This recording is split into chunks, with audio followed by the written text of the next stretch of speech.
သာသနာတော်နှစ်2550ပြည့်နှစ်ခောဇာတက္ကရာ1368ခုနှစ်ပြာဒုလဆန်းတရနေ့ညစကိုင်းတိုင်းမုံရွာမြို့စုတော်ကြီးမြတ်စွာဘုရားကြီးပရဝုံအတွင်းရှိဘောဂရန္တိဝိပဿနာဓမ္မယုံကြီးအတွင်းဝယ်ဆင်းကျင့်ပပြုလုပ်အပ်သည့်ညဥယျံဓမ္မသဘင်အခမ်းအနားဝယ်ဓမ္မဒါနကုသိုလ်ရှင်များဖြစ်ကြတဲ့ကုသမြတ်တော်ကြီးတောင်းနှံမဲ့လက်ဖက်မိဘနှစ်ပါးအမှုထားပြီးသမီးမဆမဆန်းမငိမ့်ငိမ့်ဆန်းမြဝရီလက်ဖက်မိသားစုတို့၏အမတဒါနဓမ္မဒါနအဖြစ်ဖြင့်ဟောကြားအပ်သောလူတဲကလူတရားဒေသနာတော်ဒီကနေ့ညဓမ္မသဘင်ခန္ဓာကိုရွှေဘုန်းတော်သခင်ရှင်တော်မြတ်ဖရာ၏မဟာကရုဏာကုံအာယုပြုကာတိကျုဖွဲ့ဆိုအပ်သောဝန္ဒနာပနာမအာတိတဂါထာကိုရွတ်ဆိုပူဇော်ခြင်းဖြင့်စတင်ကြရအောင်ယောကပကောတိဟိပိအပမေယံကာလံကရွန်တောတိဒုက္ခရာနိခေရံကတောလောကဟိတယာနာထောနမောမဟာကရုဏိကတတတ္တယောနာထောဝိနိယမြတ်စွာတတ္တဝါဤချမ်းသာစီးပွားလိုလားတောင်းတဂုံပေါင်းခါသဖြင့်နာထမြညာခြင်းရှင်တော်မြတ်ဖရာသည်ကပ္ပဂောတိဟိပိဂရေကဘာအရေးအတွက်သင်္ချာတို့ဖြင့်တော်လဲအဘယ်မြေယံရည်တဲ့တိုင်းတာဖော်ပြခြင်းငါမစွမ်းနိုင်ပါသောကာလလေးအတင်ချေသိမ့်နေကဘာရှိကြသောကာလပတ်လုံးလောကဟိတယတတလောကဤအကျိုးစီးပွားအလို့ငါအတိဒုက္ခရာနိဥစ္စာအသက်ချေလက်အင်္ဂါမေတ္တာကြီးမှသမိတာနှင့်တထာဇနီဆွန်ခြင်းကြီးဟုကျက်တိထဘွယ်ငါးသွဲအစုအလုံးခဲရင်သောအမှုတို့ကိုကရွန်တော်ဖျားဖြစ်ရန်ဤတန်ကြိုးကိုအထုတော်မူရသည်ဖြစ်၍ခေရလက်ချင်းမျက်လုံးအသက်ဆုံးလည်းနှလုံးစိတ်ဝံကိုယ်တော်ဤပင်မခြင်းတို့ကတောဘဝတဏ္ဍချိန်ခံများစွာရောက်တော်မူခဲ့ရရှာလိမ့်မည်မဟာကရုဏိကတတတ္တဝါများယင်ဝေသားကဲ့သို့တနာချစ်ခင်မဟာကရုဏာရှင်ဖြစ်တော်မူသောတသနာထသဝိနိယမြတ်စွာတတ္တဝါဤချမ်းသာစီးပွားလိုလားတောင်းတဂုံပေါင်းခါသဖြင့်နာထမြညာထိုရှင်တော်မြတ်ဖရာအားနမောယုတိပြောင်းပြောမှန်ကိုလျော်၍ကရောယုကျိုးရှိခိုးခြင်းသည်အထုဘဝတုစင်စစ်မသွေဖြစ်ပါစေတည်း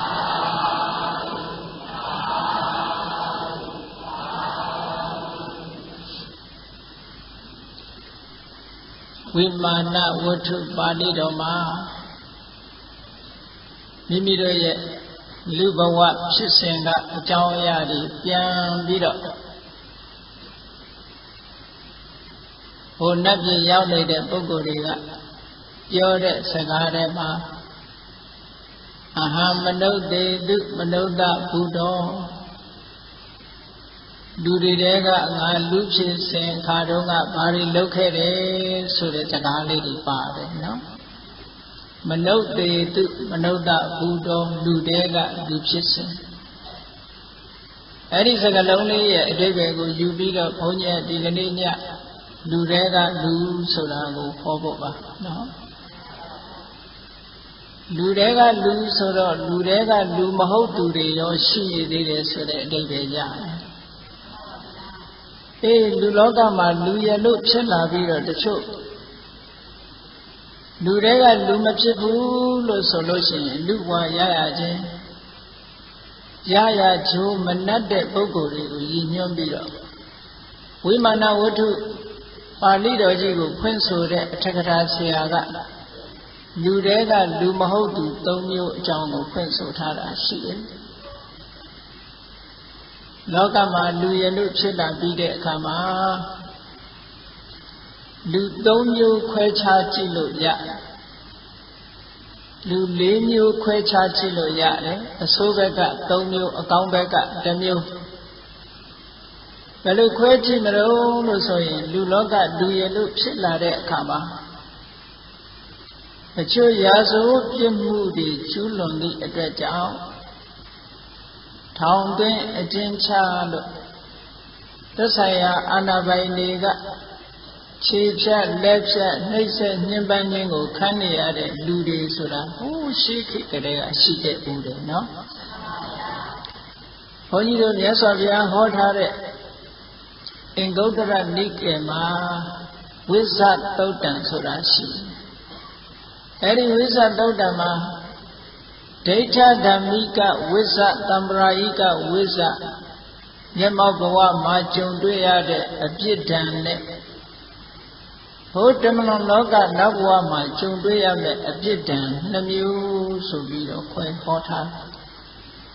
မကောင်းတာလုပ်တဲ့ပုဂ္ဂိုလ်ဒီမျက်မှောက်မှာလည်းပြစ်ဒဏ်ခံရတယ်ဓမ္မလွန်မှာလည်းပြစ်ဒဏ်ခံရတတ်တယ်အဲ့ဒီထဲမှာအာနာပိုင်ဘုရင်မင်းတွေကရာဇဝတ်မှုကျူးလွန်တဲ့ပုဂ္ဂိုလ်ဤအမျိုးစုံနဲ့ညှင်းဆဲပြီးတော့ပြစ်ဒဏ်ခတ်တဲ့အကြောင်းတွေရေးထားတာကြောက်ခမန်းလေးတွေပဲအဲ့ဒါကိုမြန်မာစာပေမှာ32ပါးသောကံကြမ္မာလို့စာထဲမှာပါတယ်တကယ်ကတော့ကံကြမ္မာဆိုတဲ့စကားလုံးကဒီနေရာမှာအကုသိုလ်ကံကိုပြောတာမဟုတ်ဘူးကမ္မကရဏဆိုတဲ့စကားလုံးကလာတဲ့ကံကြမ္မာကမ္မကရဏဆိုတာနှိမ့်ဆက်ညှဉ်းပန်းမှုမျိုးစုံဖြင့်နှိမ့်ဆက်ညှဉ်းပန်းမှုကိုခံရတယ်တဲ့လူတွေရဲ့သမိုင်းကြောင်းကိုပြန်ကြည့်တော့မကောင်းမှုအကုသိုလ်လုပ်တဲ့ပုဂ္ဂိုလ်တွေကိုအာနာပိုင်ဘုရင်မင်းတွေကအမျိုးစုံသူတို့ကိုပြစ်ဒဏ်ခတ်ကြတယ်ဘုရားမြတ်စွာလက်ထက်တော်ခါကာလတော်ကဇေရဝံကျောင်းတော်ကြီးနဲ့ဆက်ပြီးတော့ဇေရဝံဥယျာဉ်ကြီးနဲ့ဆက်လက်ရဲ့တောအုပ်ကြီးတစ်ခုရှိတယ်အဲ့ဒီတောအုပ်ကြီးထဲမှာတခိုး900တပုံ900အဲ့ဒီတောအုပ်ကြီးကအန္တဝနသူခန်းတော်လို့ခေါ်တယ်အဲ့ဒီသူခန်းတော်ကြီးထဲမှာတောထဲမှာပုံအောင်ပြီးတော့လူတွေကိုလူရက်ပြီးတိုက်ခိုက်လူယူနေတဲ့တခိုးတပုံ900ရှိတယ်အဲ့ဒီ900ကတနေ့ကျတော့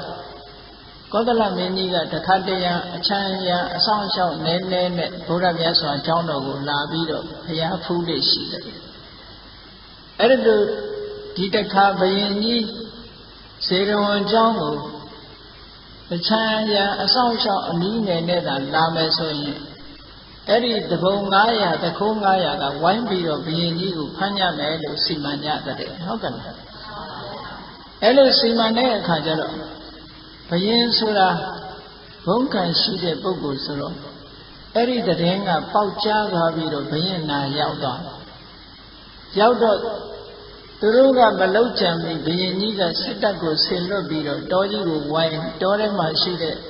တပုံ900လုံးကိုဖမ်းလိုက်နိုင်တယ်တဲ့ဖမ်းပြီးတော့ဘယ်လိုဖြစ်တံခတ်တယ်လဲလို့ဆိုလို့ရှိရင်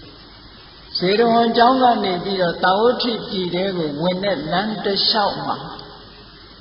လက်ဝကတိုင်ကြီးတွေထူပြီးတော့အဲ့ဒီလူတွေတယောက်နဲ့တယောက်မျက်နှာချင်းဆိုင်ထားပြီးတော့လက်ဝကတင်ပြီးတော့အဲ့ဒီလူတွေကို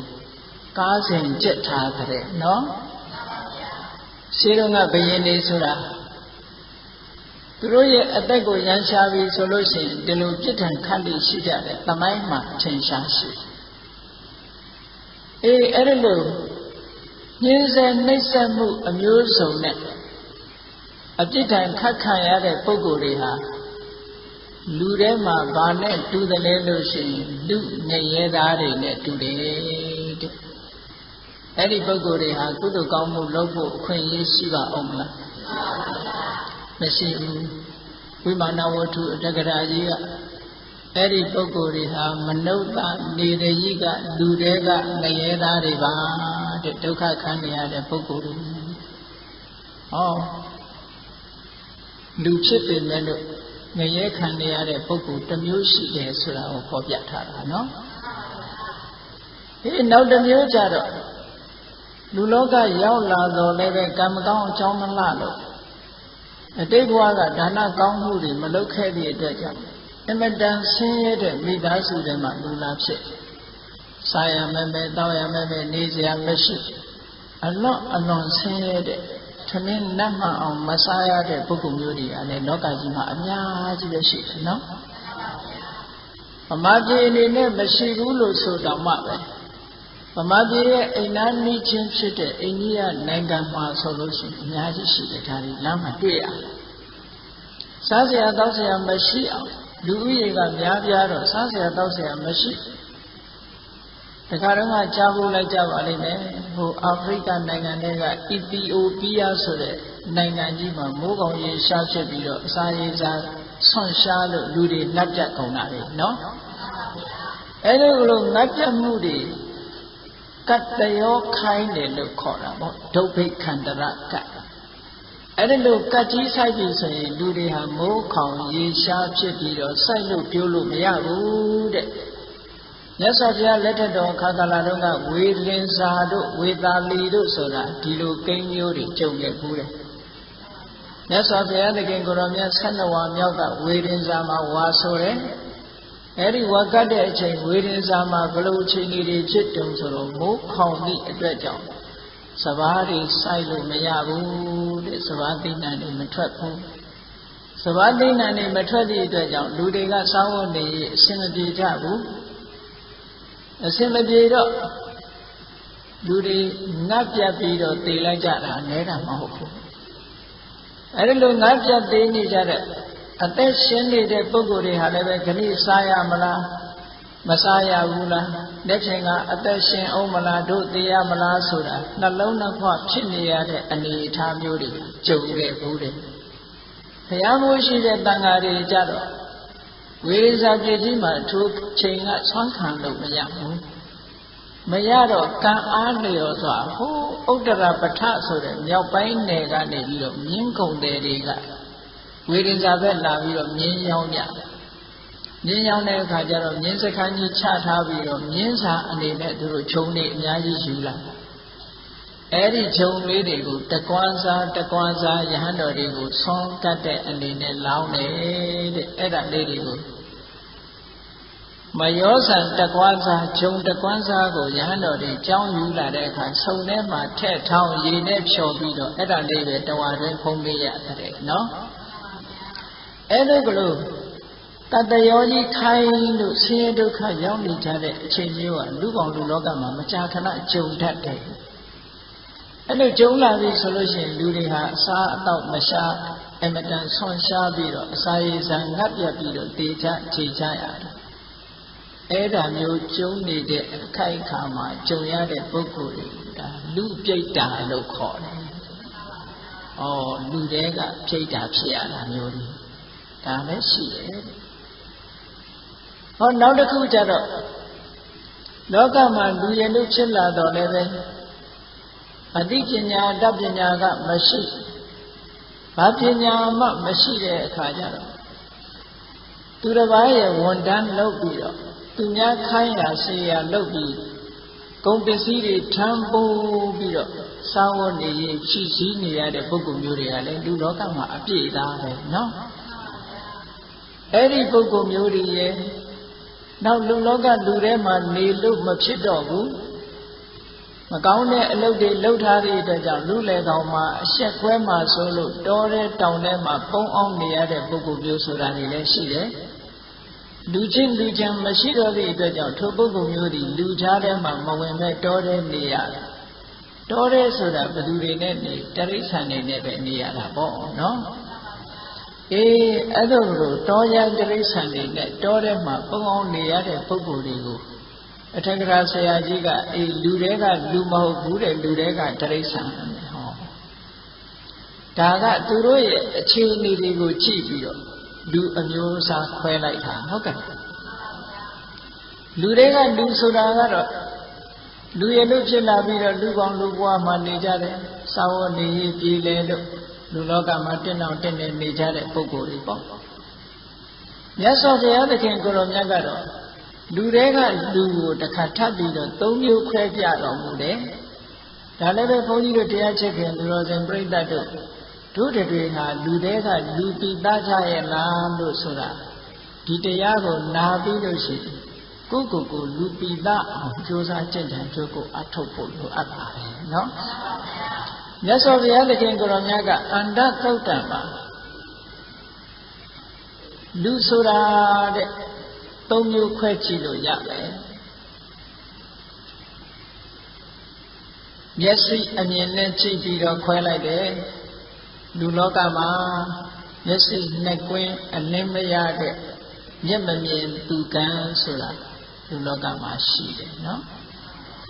မျက်စိနှစ်ကွင်းအလင်းမရတဲ့ပုဂ္ဂိုလ်ကိုလူတွေကဘယ်လိုခေါ်တော့ဆိုရင်ဒုက္ခိတမျက်မမြင်လို့ဒီလိုခေါ်ကြတာနော်ဒုက္ခိတလို့ခေါ်ကြတယ်တချို့ပုဂ္ဂိုလ်ကြတော့မျက်စိနှလုံးရှိရာကနေတစ်လုံးကဆုံးရှုံးသွားတော့မျက်လုံးလေးတစ်လုံးသာရှိတဲ့ပုဂ္ဂိုလ်မျိုးလည်းလောကကြီးမှာရှိတယ်တချို့ပုဂ္ဂိုလ်ကြတော့မိမွေးတိုင်းဖမွေးတိုင်းမျက်စိနှလုံးပြည့်ပြည့်စုံစုံလည်းရှိတယ်ဒါပဂတိမျက်စိကိုကြည့်လို့ရှိရင်လူဟာဒီလို၃မျိုးထွက်မလာဘူးလားနံပါတ်1ပုဂ္ဂိုလ်ကအန္တမျက်မမြင်သူကံနံပါတ်2ပုဂ္ဂိုလ်ကဧကစက္ခုမျက်စိတစ်ဖက်သာရှိတဲ့ပုဂ္ဂိုလ်နံပါတ်3ကဒွိစက္ခုမျက်စိနှလုံးရှိတဲ့ပုဂ္ဂိုလ်တဲ့ဟောမြတ်စွာဘုရားကပဂတိမျက်စိကိုရည်ရွယ်ပြီးတော့ခေါ်တာမဟုတ်ပါဘူးမျက်မမြင်သူကံဆိုတာဘယ်လိုပုဂ္ဂိုလ်ပြောတာတော့လို့ဆိုတော့လောကမှာလူရည်လို့ဖြစ်လာတဲ့အခါမှာအသက်မွေးဝမ်းကြောင်းပညာရက်ဆိုတာရှိတယ်နော်မရသေးတဲ့စီစဉ်ဥစ္စာတွေရအောင်ရပြီးသားစီစဉ်ဥစ္စာတွေတိုးပွားအောင်ဘယ်လိုလုပ်ရမလဲဆိုတဲ့အသိပညာရှိတဲ့ပုဂ္ဂိုလ်အသိပညာရှိတဲ့ပုဂ္ဂိုလ်ရှိတယ်လို့မရသေးတဲ့စီစဉ်ဥစ္စာကိုရအောင်လည်းမရှာတတ်ဘူးရပြီးသားရှိတဲ့ဥစ္စာကိုလည်းတိုးပွားအောင်မလုပ်တတ်ဘူးလုပ်တဲ့ပညာရသူ့မှာမရှိဘူးဆိုရင်အဲ့ဒီမျက်စိတစ်လုံးချုပ်ပြီပေါ့တခါတစ်ဖက်ကကြည့်မယ်ဆိုလို့ရှိရင်လူဆိုတာစီးပွားရှိယုံပိုက်ဆံရှိယုံနဲ့ပြီးတာမဟုတ်ဘူး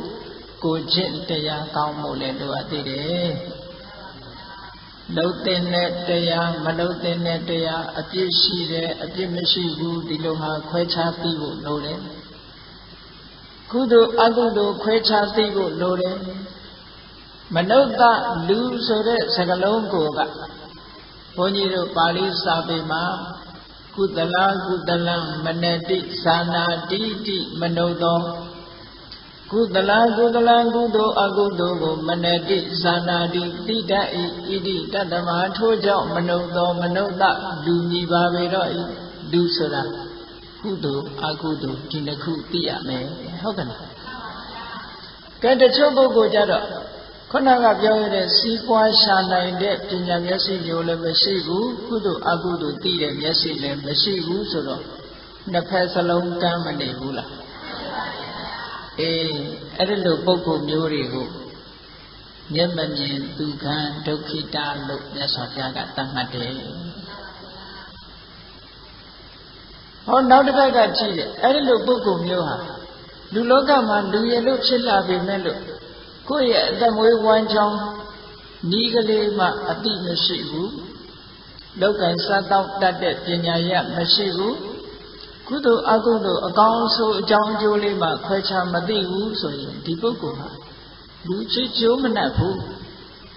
စီးပွားမရှာတတ်သည့်အတွက်ကြောင့်ဒီဘဝမှာလည်းကောင်းကျိုးချမ်းသာမရနိုင်ဘူးကုသိုလ်အကုသိုလ်မသိသည့်အတွက်ကြောင့်နောင်ဘဝလည်းကောင်းရာဒုက္ခတိရောက်ဖို့မရှိဘူးအဲ့ဒီပုဂ္ဂိုလ်မျိုးဟာနှစ်ဖက်စလုံးဆုံးရှုံးတဲ့ပုဂ္ဂိုလ် ဘယ်ဘက်ကမှသူအကောင်းလို့ပြောလို့မရဘူးเนาะအေးလူကမွေးလို့လူလို့တော့ဖြစ်လာတာပေါ့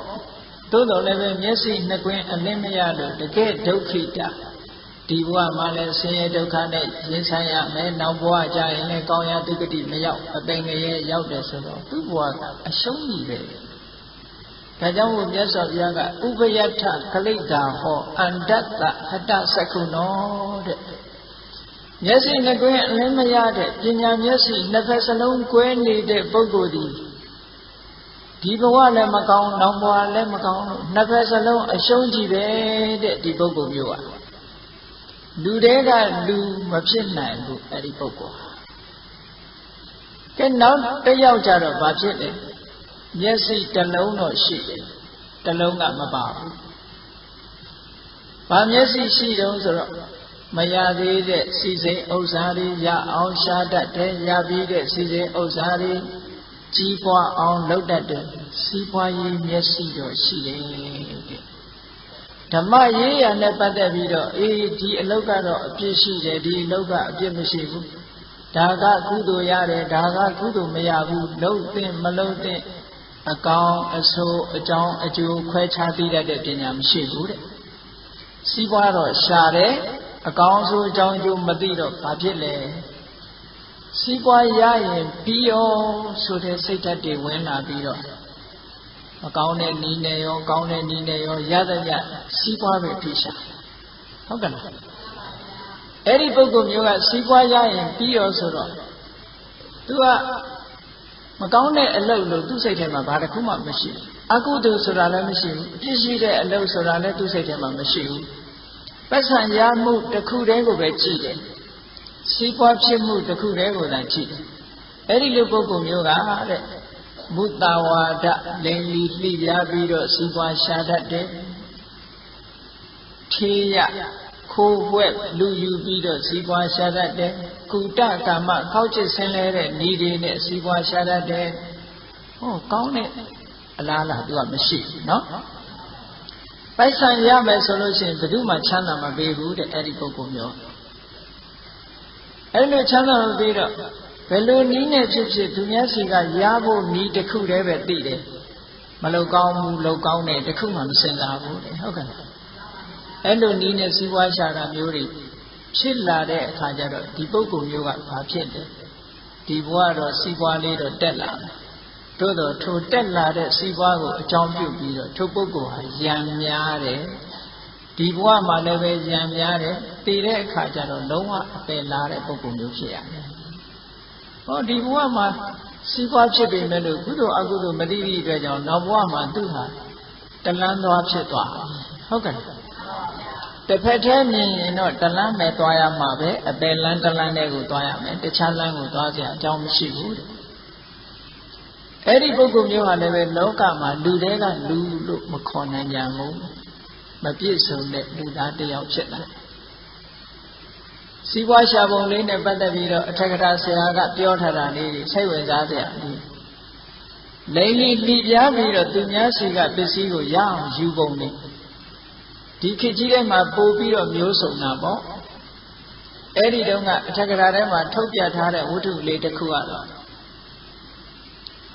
အင်မတန်မှရိုးသားတဲ့တောသားမုတ်ဆိုးတစ်ယောက်တောထဲမှာသူထောင်ထားလို့သမင်လေးနှစ်ကောင်မိတယ်တစ်ကောင်ကအကြီးတစ်ကောင်ကအငယ်တဲ့သမင်လေးနှစ်ကောင်မိတော့အဲ့ဒီသမင်လေးတွေကိုမတတ်ဘူးအရှင်ယူလာပြီးတော့မြို့တက်ပြီးတော့ဈေးရောင်းထိုခေတ်ကဈေးနှုန်းနဲ့ပြောမယ်ဆိုရင်သမင်တစ်ကောင်အကြီးတစ်ကောင်က2ကျပ်တဲ့အငယ်တစ်ကောင်က1ကျပ်ဟုတ်ကဲ့ခုခေတ်ဈေးနဲ့ပြောမယ်ဆိုလို့ရှိရင်တော့အကြီးတစ်ကောင်က2000အငယ်တစ်ကောင်က1000ပေါ့နော်ဈေးကိုယူလာတာရောင်းဖို့ဈေးယူလာတဲ့အခါကျတော့လူလေတယောက်နဲ့တွေ့တယ်လူလေတယောက်နဲ့တွေ့တော့လူလေတယောက်ကမေးတယ်အဲ့ဒီသမင်ကြီးရောင်းပါလားဆိုတော့ဟုတ်တယ်ရောင်းပါဒါဖြင့်ဘလောက်တုံးဆိုအကြီးကောင်က2ကျပ်အငယ်ကောင်က1ကျပ်ကဲဒါဖြင့်ကျုပ်ကိုအငယ်ကောင်ပေးပါလို့ဆိုပတ်စံလေး1ကျပ်ထုတ်ပြီးတော့အငယ်ကောင်ယူသွားခဏလေးနေတော့အဲ့ဒီလူကပြန်ရောက်လာ ကျုပ်အငယ်ကောင်မယူချင်ဘူးဗျာတဲ့အကြီးကောင်ပေးပါတဲ့အကြီးနဲ့လဲရအောင်ဒါဖြင့်ခမရအကြီးကောင်ဆိုလို့ရှိရင်ခမရခုနကပေးထားတာတစ်ချက်နောက်ထပ်တစ်ချက်ထပ်ပေးရမယ်တမင်ရောင်းတဲ့လူကပြောတာဟုတ်လားအဲ့ဒီလူကဘာပြောလိုက်တော့ဆိုလို့ရှိရင်ခမရဘယ်လိုပြောတာတုံးတဲ့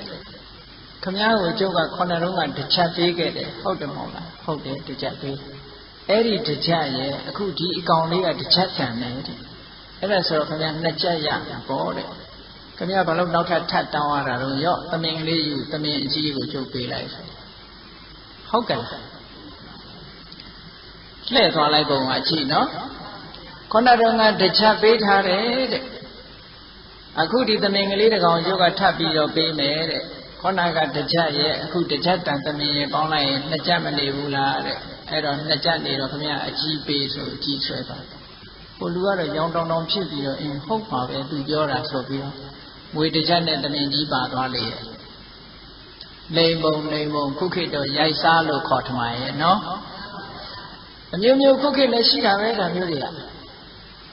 နောက်တစ်ယောက်လိမ်ပုံတွေရတယ်ဘယ်လိုလိမ်တော့ဆိုရင်သူများပစ္စည်းကိုယူတာယူတာမဟုတ်ဘူးတောတဲ့ကယုံကလေးတစ်ကောင်ဖမ်းလာပြီးတော့လူတစ်ယောက်ကယုံလေးကိုကမ်းနားပေါ်မှာခဏတင်ထားချထားပြီးတော့သူအဝတ်ပုံလေးပေါ်မှာခဏချပြီးရေစင်းချိုးနေတဲ့အချိန်မှာလူတစ်ယောက်ကရောက်လာလူလေတစ်ယောက်ကရောက်လာဖြုတ်ခနဲ့ဆိုဟိုလူမမြင်ခင်သူ့ယုံလေးကိုကောက်ထည့်ပြီးခေါင်းပေါ်တင်သူကလည်းရေထဲဆင်းချိုးဟိုလူကရေချိုးရကတက်လာတော့ယုံလေးမတွေ့တော့လိုက်ရှာပေါ့ကြည့်တာဟိုကြည့်တော့ဟိုလူကခမရပါကြည့်တာတော့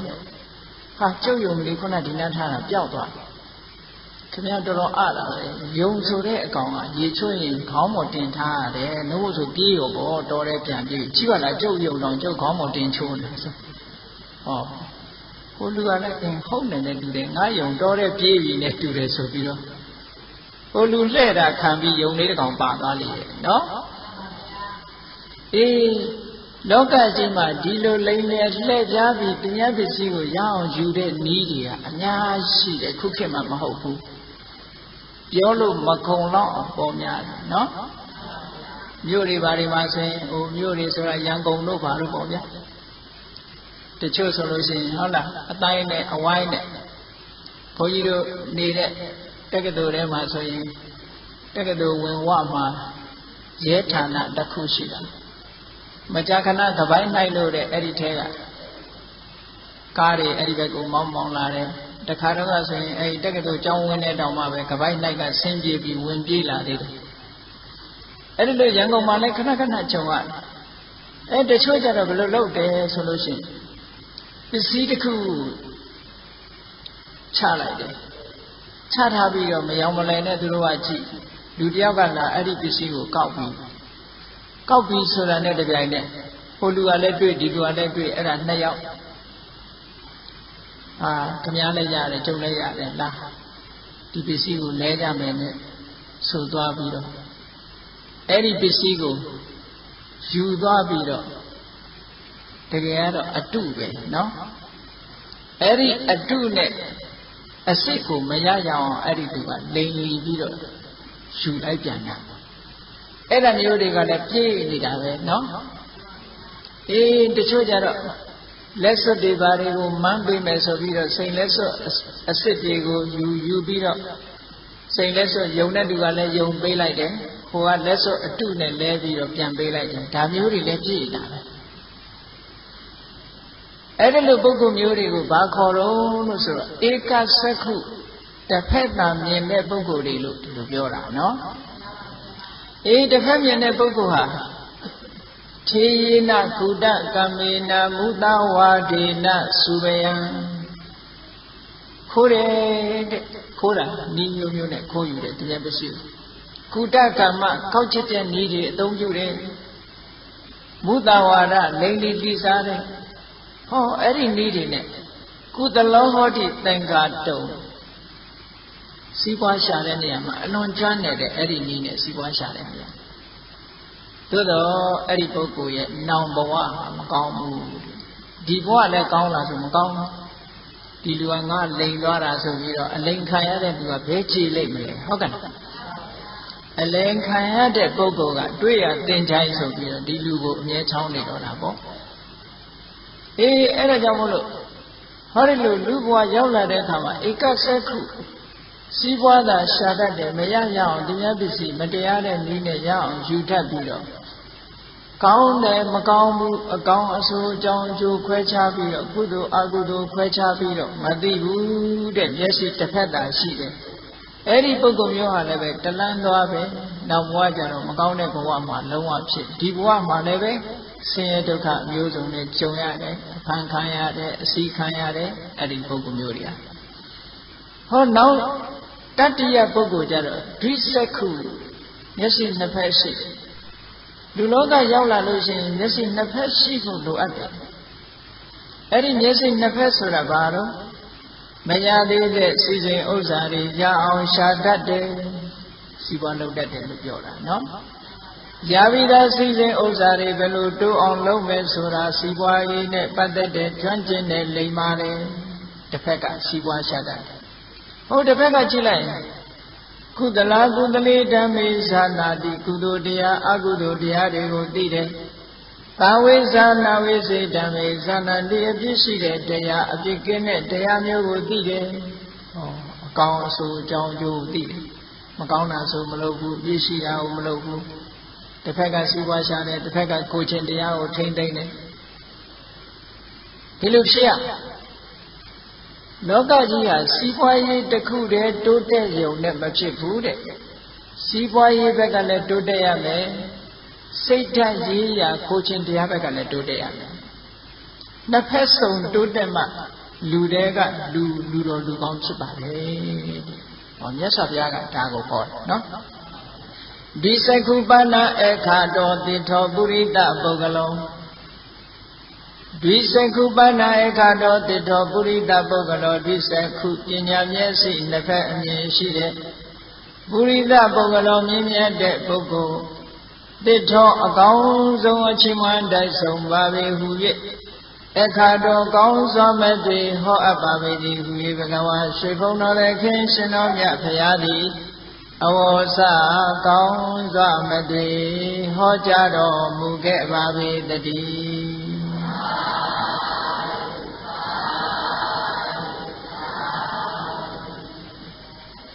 အဲ့တော့လူဖြစ်လာတယ်ဆိုလို့ရှိရင်ကတော့ဒီလိုလူပီပီသသနဲ့လူဆိုတာမနုဿဓမ္မမနုဿဟိတာဟိတံသာနာတိတိမနုဿောကုသလာကုသလံသာနာတိတိမနုဿောဟိတာဟိတံကျိုးရှိတယ်ကျိုးမရှိဘူးဆိုတာကိုသာနာတိမနတိသာနာတိတိတတ်၏ဣတိတသမထိုကြောင့်မနုဿောမနုဿမြည်ပါပေတော့၏လူဆိုတာအကျိုးရှိတဲ့အလုပ်လားအကျိုးမရှိတဲ့အလုပ်လားဆိုတာသိဖို့အမှန်တမ်းအရေးကြီးပါတယ်အဲ့တော့လူဘဝရလာပြီဆိုလို့ရှိရင်ဘုန်းကြီးတို့တွေစဉ်းစားကြည့်လူဘဝလူရလို့ဖြစ်လာတာဟာ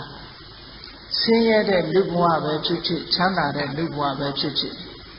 လူပြည်ပြည်သားသားလူဘဝမှာအင်္ဂါအစိတ်တိုင်းပြည်ပြည်စုံစုံနဲ့စိတ်ဓာတ်မှန်မှန်ကန်ကန်နဲ့ဆိုပါတော့လူပြည်ပြည်သားသားဖြစ်တယ်လူဆိုတာလူမပြည်သားတာလည်းရှိသေးတယ်နော်ဆိုပါတော့လူမပြည်သားဘူးဆိုတာဘယ်လိုတော့ဆိုလို့ရှိရင်မွေးကလေးကမျက်စိပါမလာဘူးမွေးကလေးကမျက်စိကန်းလာတယ်အဲ့ဒီပုဂ္ဂိုလ်မျိုးကိုစိစ္ဆန္ဒလို့ခေါ်တယ်တတိကံနဲ့နော်အဲ့ဒီပုဂ္ဂိုလ်မျိုးကြတော့ကံကြမ္မာကိုကညံ့နေတာသူ့ရဲ့ပရိသေရိစိတ်ကဘာလဲလို့ဆိုလို့ရှိရင်အဘိဓမ္မာစကားနဲ့ပြောမယ်လို့ဆိုရင်အာဟိတ်ပရိသေရိလို့ခေါ်အဲ့ဒီအာဟိတ်ဆိုတာအဘိဓမ္မာထဲမှာတန်တိရဏဝိပဿိတ်ဆိုတာရှိတယ်အဲ့ဒီတန်တိရဏဝိပဿိတ်မှာအလောဘဆိုတဲ့သဘောတရားမပါဘူးအဒေါသဆိုတဲ့သဘောတရားတွေမပါဘူးဆိုလိုတာကအလောဘဆိုတဲ့ဌာနရဲ့အခြေခံမပါဘူးအဒေါသဆိုတဲ့မေတ္တာအခြေခံတရားမပါဘူးအမောဟလို့ဆိုတဲ့ပညာအခြေခံမပါဘူး အခြေခံကောင်းတွေတစ်ခုမှမရှိတဲ့ပရိသေစိတ်နဲ့ပရိသေနေလာတယ်သို့တော့အဲ့ဒီပရိသေစိတ်လေးဟာကုသိုလ်ကံရဲ့အကျိုးတရားတဲ့ကုသိုလ်ကံကအောင်မြင်ကုသိုလ်ကံမဟုတ်ဘူးဆိုပါစို့မအောင်မြင်တဲ့မျိုးစိလေးကိုစိုက်လိုက်လို့ရှိရင်အပင်လေးကမအောင်မမြင်လေးပေါက်လာတာနော်အမြစ်ကလေးတော့ထွက်ပါရဲ့မအောင်မြင်ဘူးအပင်ကလေးတော့တက်လာရဲ့မအောင်မြင်ဘူးအဲ့ဒါမျိုးလိုပဲကုသိုလ်ကံကမအောင်မြင်သည့်အတွက်ကြောင့်ရရှိလာတဲ့အကျိုးတရားမအောင်မြင်ဘူးတဲ့မအောင်မြင်သည့်အတွက်ကြောင့်နိဗ္ဗာန်ဝမ်းထဲကနေပြီးတော့တတိကံဆိုပြီးတော့မျက်စိပါမလာဘူးနာမကြဘူးဆွမ်းအားနေတယ်ဟောမျိုးစုံတတိကဖြစ်လာတဲ့ပုဂ္ဂိုလ်တွေတချို့ဆိုလို့ရှိရင်ဘာဖြစ်လာတော့ဆိုလို့ရှိရင်ပရိသေကလေးကအုံနောက်ကမပြည့်စုံဘူးကဲအုံနောက်လို့ပဲပြောကြပါစို့လူတော့ဟုတ်တယ်အကောင်းအဆိုးအကြောင်းကျိုးဘာမှမသိဘူးနောက်ဆုံးမှသမင်းစားဖို့တောင်မှမိဘကနေပြီးအနာနာလေးစားလိုက်ဝါလိုက်နဲ့ပြောနေရတဲ့ပုဂ္ဂိုလ်မျိုးတွေရှိတယ်ဘုန်းကြီးတို့တလောကရန်ကုန်မြို့မှာအိမ်တဲ့ရောက်သွားတော့အဲ့ဒီအိမ်မှာကလေးမလေးတယောက်တွေ့အဲ့ဒီလိုအခြေအနေမျိုးဖြစ်နေရှာမိခင်လှုပ်တဲ့ပုဂ္ဂိုလ်ကသူ့အသက်ဘယ်လောက်ရှိလို့ဆိုအသက်စိတ်ရှိတဲ့ကလေးလေးလိုပဲမိဘကနေပြီးတော့ထမင်းကျွေးရတယ်ထမင်းကျွေးတဲ့အခါမှာဝါခိုင်းမှဝါတယ်မျိုးချခိုင်းမှမျိုးချတယ်အသိစိတ်အလွန်အားနဲ့အမေရိကန်ရောက်နေတဲ့ဗမာမိသားစုတူလည်းဘုန်းကြီးတို့တွေ့တယ်လူလေးကချောချောလှလှပဲသို့တော့ခုနလိုအုံနောက်မမှန်တာဖြစ်လာသည့်အတွက်ကြောင့်အနန္နာကအမိအဖညီကိုမောင်နှမတူတယောက်ကမဆောင်ရှောက်ရင်ဘာမှမလုပ်တတ်ဘူးသူကဟောဒါတွေဟာပြန်ပြီးတော့တွေ့ကြည့်မယ်ဆိုလို့ရှိရင်ကိုယ်အတိတ်ဘဝကကုသကံရဲ့အားနည်းချက်တွေလို့ဒီလိုပြောမှာနော်အဲ့တော့လူရည်လို့ဖြစ်လာလို့ရှိရင်တရေကမပြည့်စုံလာသည့်အတွက်ကြောင့်လူပီပီသားကမဖြစ်ဘူးတဲ့ဝန်တော့ဝန်ပိုးကြီးဖြစ်နေတယ်အဲ့ဒါအာဟိပฏิတရိအာဟိကုသလဝိပပရိသေနဲ့ပရိသေနေတဲ့ပုဂ္ဂိုလ်ကြီးကိုပြောတာကဲလူရလို့ဖြစ်လာတဲ့အခါမှာဆင်းရဲတာပဲဖြစ်ဖြစ်ချမ်းသာတာပဲဖြစ်ဖြစ်မဟာဝိပစိလို့ဆိုတဲ့အာလောဘဆိုတဲ့အခြေခံပါတယ်အာဒေါသဆိုတဲ့အခြေခံလေးတွေပါတယ်ဒီတဲ့ပို့ကောင်းလို့ရှိရင်အမောဟဆိုတဲ့ပညာရဲ့အခြေခံလေးတွေပါလာတယ်ဟောအဲ့ဒီလိုစိတ်မျိုးနဲ့ပရိသေနေလာအလောဘအဒေါသလို့ဆိုတဲ့ဒီအခြေခံနှစ်ခုပါတဲ့ပုဂ္ဂိုလ်ကိုဒွိဟိတ်ပုဂ္ဂိုလ်လို့ခေါ်တယ်အလောဘအဒေါသအပြင်အမောဟလို့ဆိုတဲ့ပရိသေဉာဏ်ကလေးရဲ့အခြေခံမှာပါလာလို့ရှိရင်တိဟိတ်ပုဂ္ဂိုလ်လို့ခေါ်တယ်အဲ့ဒီတိဟိတ်ပုဂ္ဂိုလ်ဆိုလို့ရှိရင်အမတန်မှဖြတ်လတ်ရှိတယ်သူကသူများပြောတဲ့စကားနားထောင်လိုက်တာနဲ့အကောင်ပြောတာလားအဆိုးပြောတာလားသူကအခွဲခြားသိနိုင်တယ်လှုပ်တဲ့လားမလှုပ်တဲ့ဘူးလားဆိုတာခွဲခြားသိတတ်တယ်ပညာသိရင်လည်းထက်ထက်မြက်မြက်ရှိတယ်အဲ့ဒါတိဟိတ်ပုဂ္ဂိုလ်လို့ခေါ်တာနော်အဲ့ဒါလို့ဒွိဟိတ်ပုဂ္ဂိုလ်ပဲဖြစ်ဖြစ်တိဟိတ်ပုဂ္ဂိုလ်ပဲဖြစ်ဖြစ်လူလောကမှာလူရည်လို့ဖြစ်လာကြပြီတဲ့ဖြစ်လာကြလို့ရှိရင်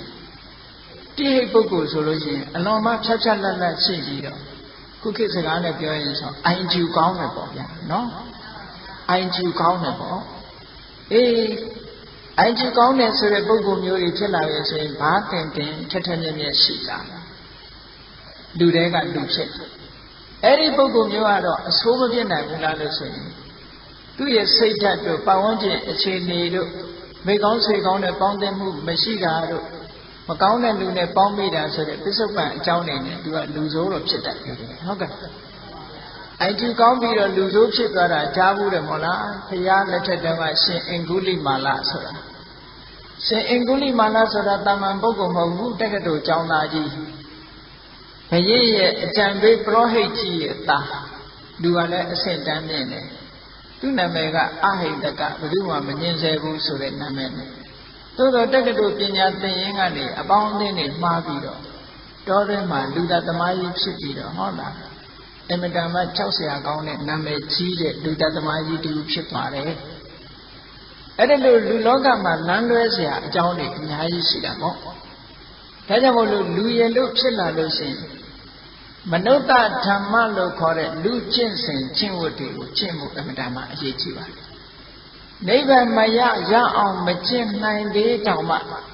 မနုဿဓမ္မလို့ခေါ်တဲ့လူရဲ့ကျင့်ဝတ်တွေကိုကျင့်မယ်ဆိုရင်တဘဝကနေတဘဝသွားတဲ့အခါမှာလည်းချမ်းချမ်းသာသာရှိမယ်ဒုက္ခေနဒုက္ခံအနုခန္တဝါလို့ဆိုတဲ့အတိုင်းဒီဘဝကလည်းချမ်းသာတယ်နောက်ဘဝကျတော့လည်းချမ်းသာတယ်ဟုတ်နောက်ဘဝတွေကျတော့လည်းချမ်းသာတယ်နောက်ဆုံးနိဗ္ဗာန်ထိအောင်ချမ်းသာဒုက္ခရသွားနိုင်တယ်အဲ့ဒါကြောင့်မို့လို့လူဘဝမှာရလာတယ်ဆိုရင်မနုဿဓမ္မလူကျင့်ဝတ်ဆိုတာသိဖို့လိုတယ်နော်လူကျင့်ဝတ်ဆိုတာတခြားမဟုတ်ဘူးတဲ့အဓိကကတော့၅ပါးသီလပါပဲ၅ပါးသီလမှာမပြည့်စုံဘူးဆိုလို့ရှိရင်ဘလောက်ပဲစီးပွားရှာတတ်ပညာမျက်စိတစ်ဖက်သာရှိ၅ပါးသီလပြည့်စုံပြီဆိုလို့ရှိရင်ပညာမျက်စိနှစ်ဖက်ရှိတယ်အဲ့ဒီပုဂ္ဂိုလ်မျိုးဟာအမြတ်ဆုံးပုဂ္ဂိုလ်လူထဲမှာမေတ္တာမှထူးခြားတဲ့ပုဂ္ဂိုလ်လို့ပြောအောင်တမက်တဖို့မရချင်နေပါစေ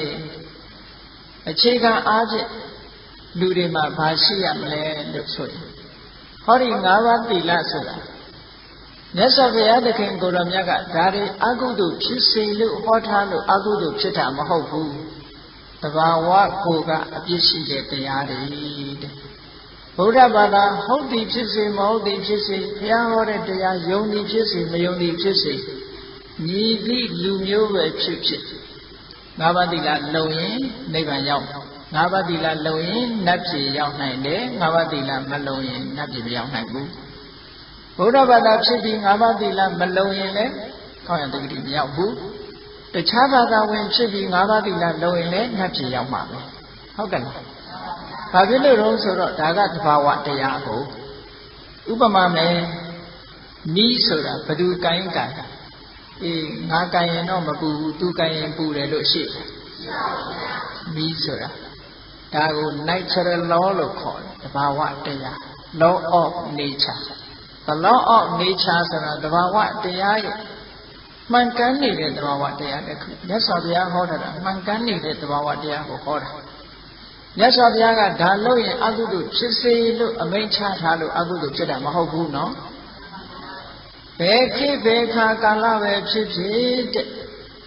ပါဏာတိပါဒသူအတက်ကိုတတ်မယ်ဆိုလို့ရှိရင်တုတ်ပြန်မှုကဘာလာတယ်လဲဆိုရင်သူအသက်တတ်သည့်အတွက်ကြောင့်ကိုယ်မှာအသက်တိုးမယ်တတ်ခံရမယ်တဘာဝနိယမတရားကြီးပဲဒါ reaction လို့ခေါ်တယ်တုံ့ပြန်လာတာတုံ့ပြန်လာတဲ့သဘာဝတရားတွေကိုလူတွေကတတိထားမိခြင်းမှာထားမိတယ်နော်သဘာဝတရားဆိုတာအမြဲတမ်းတုံ့ပြန်နေတာတုံ့ပြန်တတ်တဲ့သဘာဝတရားသူများကိုတိုက်ကိုတတ်လိုက်ပြီးဆိုလိုက်တာနဲ့တကြိမ်နဲ့ကိုယ်စီမှာတုံ့ပြန်မှုတွေရောက်လာတယ်အဲ့ဒီတုံ့ပြန်မှုကကောင်းတဲ့တုံ့ပြန်မှုမဖြစ်ဘူးမကောင်းတဲ့တုံ့ပြန်မှုတွေဖြစ်လာတယ်ဖြစ်လျက်ဘဝမှာပါဏာတိပါဒကကျူးလွန်တဲ့ပုဂ္ဂိုလ်ဟာဖြစ်လျက်ဘဝမှာဘာဖြစ်လဲလို့ဆိုလို့ရှိရင်အသက်တိုးတယ်ယောဂါတွေများတယ်ဟောသူ့ဘဝရောက်လာတယ်ယောဂါတွေများတယ်အသက်တိုးတယ်ဆင်းရဲဒုက္ခတွေပေါ်တယ်ရန်သူတွေပေါ်တယ်ဒါပါဏာတိပါဒရဲ့အကျိုးတရားတွေပဲနော်မြတ်စွာဘုရားသခင်ကိုယ်တော်မြတ်ကပါဏာတိပါဒသူအသက်ကိုတတ်တယ်ဆိုတဲ့နေရာအပေါ်ဆုံးအပြစ်ကလေးဟာအသက်တိုးခြင်းပဲဟောလူလောကလူတွေဟာအသက်တိုးသွားတာဒါပါဏာတိပါဒရဲ့အကျိုးဆက်တွေပါတယ်နော်ပါဏာတိပါဒရဲ့အကျိုးဆက်သူများအသက်ဆိုတဲ့နေရာမှာညီသည့်တတ္တဝါရဲ့အသက်ပဲဖြစ်ဖြစ်သက်ရှိတတ္တဝါတစ်ခုရဲ့အသက်အင်္ဂါ9ရပ်ညီတာနဲ့တကယ်နဲ့ပါဏာတိပါဒကံထိုက်တယ်လို့ခေါ်တယ်အင်္ဂါ9ရပ်ကဘာလို့တတ္တဝါလည်းဖြစ်ရမယ်ဒီသွားလို့ရှိရင်ဒီပုဂ္ဂိုလ်ဟာပါဏာတိပါဒကံမြောက်သွားပြီတဲ့အဲ့ဒီမြောက်သွားတဲ့ပါဏာတိပါဒကံဟာသူ့ရဲ့တဏ္ဍာမှာဖြစ်သွားတာဖြစ်သည့်အတွက်ကြောင့်သူဟာဒီပါဏာတိပါဒကံအတွက် reaction ကိုသူခံရတော့ဘယ်လိုလုပ်ပြီးတော့သူ့တဏ္ဍာမှာဒီတတ္တိကဝင်သွားတယ်လဲလို့ဆိုလို့ရှိရင်သူ့စိတ်အစဉ်မှာဖြစ်သွားသည့်အတွက်ကြောင့်လူရဲ့စိတ်တွေဆိုတာဒီတစိတ်ချုပ်သွားရင်နောက်စိတ်ပေါ်လာတယ်နောက်စိတ်ချုပ်သွားရင်ဟိုနောက်စိတ်တစ်ခုပေါ်လာတယ်အဲ့ဒီပေါ်လာတိုင်းစိတ်တွေထဲမှာဟောဒီပါဏာတိပါဒရဲ့စွမ်းအင်တတ္တိတွေမကောင်းတဲ့သဘာဝတရားတွေဟာလိုက်သွားတာ လိုက်သွားသည့်အတွက်ကြောင့်ဒီပါဏာတိပါဒကံကနေပြီးတော့မရှောင်မချင်းကောင်းတာတွေမလုံမချင်းဒီကံကမလွတ်မချင်းဒီပုဂ္ဂိုလ်ဟာဒီအကျိုးခံရတော့တာပဲနော်ရှောင်တိန်ပြီးတော့ပြေးလို့မရဘူးတဲ့ဘာဖြစ်လို့လဲဆိုကိုလှုပ်ထားတာဖြစ်နေလို့ဒါကြောင့်မို့လို့ပါဏာတိပါဒသူ့အတိုက်ကရှောင်ရမယ်ဆိုတဲ့နေရာမှာမြတ်စွာဘုရားကဘယ်လောက်ထိအောင်ရှောင်ရမလဲညာတော်အဖြစ်သူများတဲ့တို့မတတ်ဘူးရှောင်တယ်လို့ဆိုတော်ညာလဲကိုလှုပ်ရင်ပြန်လှုပ်မယ်ဆိုတဲ့စိတ်ကလေးတွေရှိနေကြသေးတယ်ဟုတ်ကဲ့အဲ့ဒါဆိုတော့ပါဏာတိပါဒလွတ်လွတ်ကျွတ်ကျွတ်ရှောင်တဲ့သဘောမရှိဘူးကိုဘယ်သူမှအန္တရာယ်မပြုရင်ငါမပြုဘူးဆိုတဲ့အနေထားလောက်ပဲရှိတယ်မြတ်စွာဘုရားကအလုပ်မဟုတ်ဘူးပါဏာတိပါဒပฏิဝိရတောသမနောဂေါရမောသမနောဂေါရမောယံဂေါရမပါဏာတိပါဒမှာပฏิဝိရတောရှောင်တယ်ရှောင်ယုံတယ်မဟုတ်ဘူးနိဟိတဒန္တောနိဟိတသတ္ထောဒီများကိုရိုက်ဖို့ပုတ်ဖို့ဆိုတာထောင်းလက်နဲ့တွေထားဘူးတဲ့ဒီများကိုရိုက်ဖို့နှက်ဖို့လက်နဲ့တွေမထားဘူးဒုတ်တွေမထားဘူးကိုယ်လိုက်ရင်ကိုယ်ချရင်ပြန်ကာဝယ်ဖို့ဆိုတာမျိုးမရှိဘူးတဲ့နော်ဘုန်းကြီးအမေရိကနေတုန်းကပေါ့ဗမာအမေရိကန်ရောက်နေတဲ့ဗမာတယောက်သူ့အိမ်ဆွမ်းစားပင့်ကျောင်းလာဆွမ်းစားပင့်ဘုန်းကြီးတို့ကားပေါ်နဲ့တက်လိုက်ရောဘုန်းကြီးတို့ရှေ့မှာသူကား textbook တွေကနေပြီးတော့အဖွင့်လိုက်မှာ6လုံးကြီးတောက်ခနဲ့ဆိုဘုန်းကြီးတို့လာကြတာ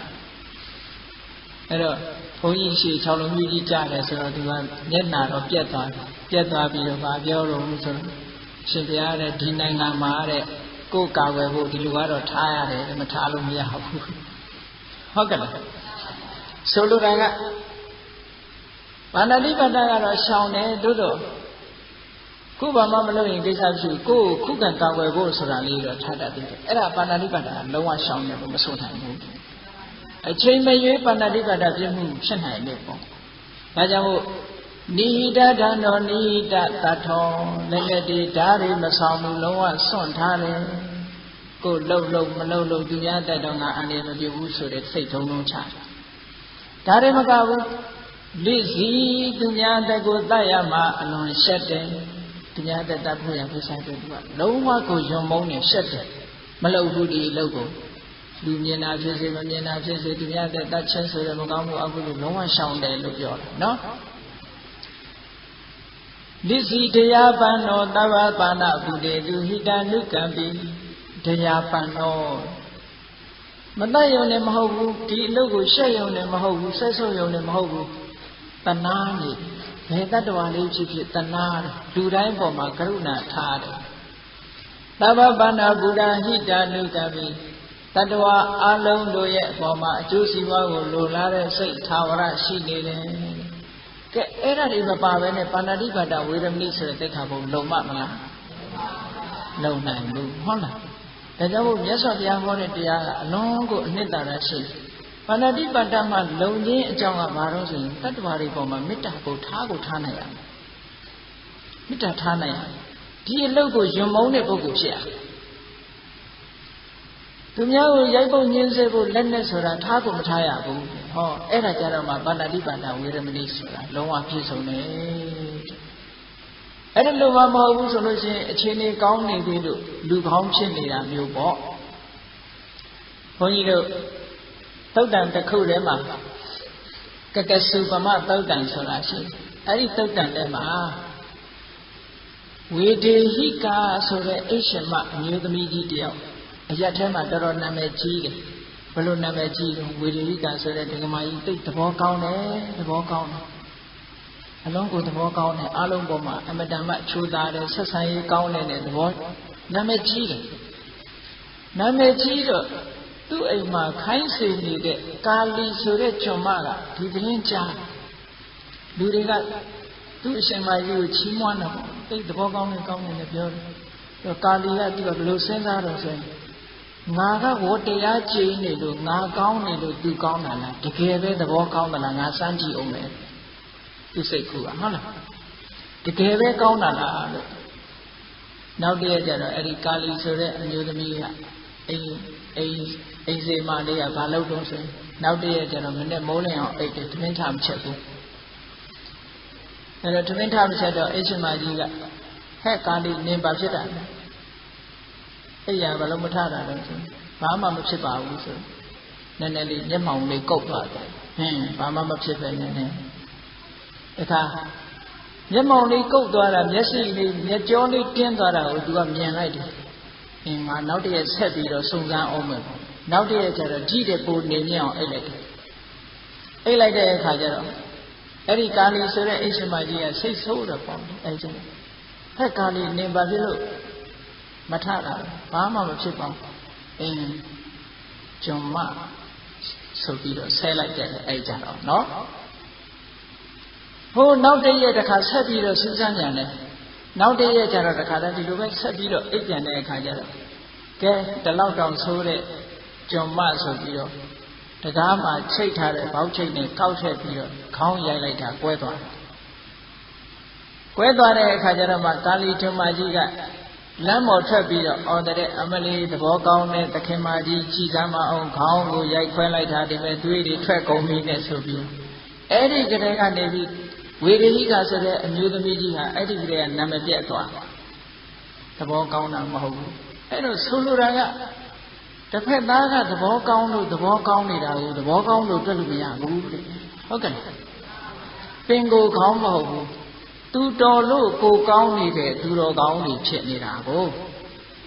သူတော်အောင်ကိုကကောင်းတဲ့သူတော်ကောင်းမဟုတ်ဘူးသူကပတ်ဝန်းကျင်ကတော်နေလို့သဘောကောင်းနေတဲ့သဘောကောင်းမျိုးတဲ့ကဲအဲ့ဒါလို့မဖြစ်ရဘူးတဲ့ပင်ကိုက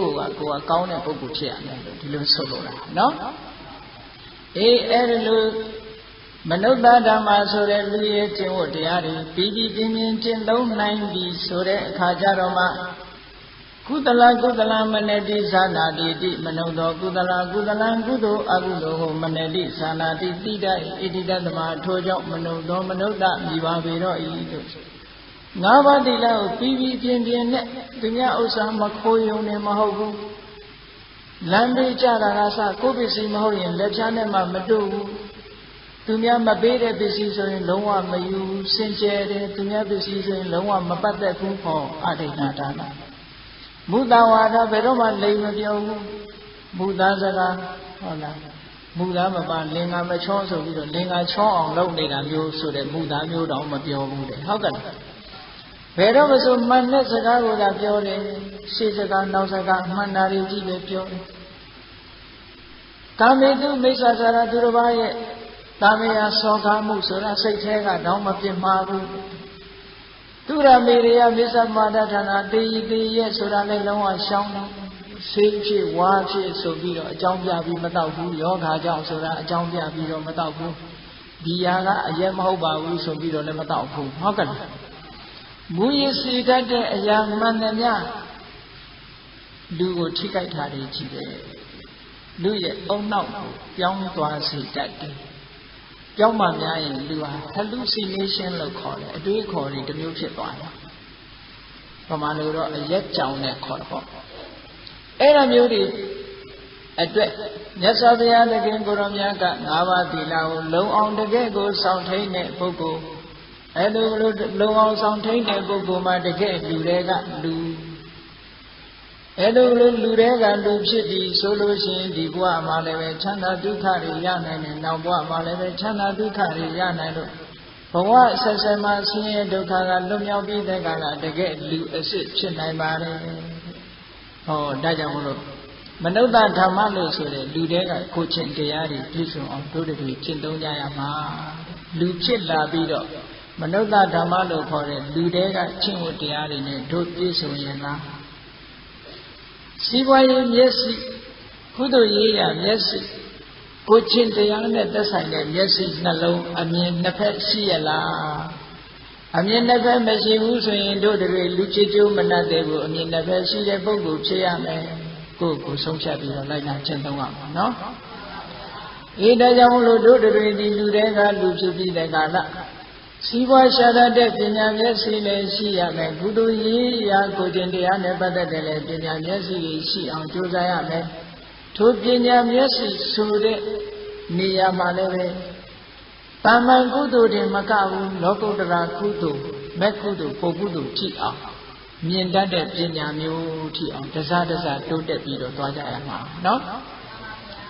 အဲ့လိုရှိမှသာလဲလူတော်ကလူတွေကလူတွေဖြစ်ပြီးတော့ကုသလကုသလံဟိတံဟိတံဇာနာတိတိမနုဿောကုသလကုသလံကုသိုလ်အကုသိုလ်ကိုဟိတံဟိတံအကျိုးရှိတာအကျိုးမရှိတာကိုဇာနာတိတိတတ်ဣတိတသမထို့ကြောင့်မနုဿောမနုဿတကဲ့လူမြည်ပါပေတော်သည်ဟု၍ဩဆုံးကောင်းစွာမတွေ့ဖွင့်ဆိုကြပါပေကုန်တည်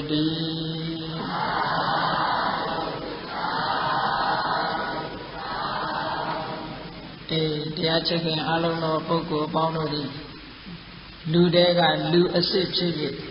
မျက်စိနှလုံးအမြင်နှမျိုးရှိတဲ့ပုဂ္ဂိုလ်သူမြတ်များဖြစ်ခါ